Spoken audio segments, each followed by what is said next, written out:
पहाड़ों के गोद में 3 एकड़, ये दिख रहा है सह्याद्री माउंटेन व्यू।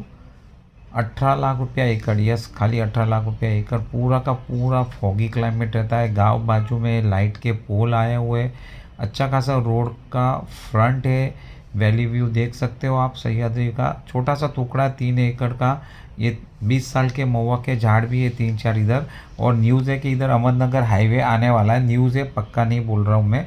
मुंबई से 110 किलोमीटर है, नासिक से 100 किलोमीटर है। मिट्टी वाली जगह है, कोई कोई पार्ट में तो खेती भी हो रही है। 250 फुट का रोड का फ्रंट है इसको। आप देखिए व्यू, देखिए पूरा लाइट का पोल भी आया हुआ है, तो लाइट भी इजीली मिल जाएगी। 12 महीना भरी हुई पानी की बावड़ी भी जगह के अंदर आती है। ये थोड़ी बहुत जगह पे खेती भी हो रही है। 8 किलोमीटर पे हॉस्पिटल, स्कूल, बैंक, जैन मंदिर, मस्जिद वगैरह सब है बाजू में। ये देखो खेती भी दिख रही है और वाटर वेल भी जगह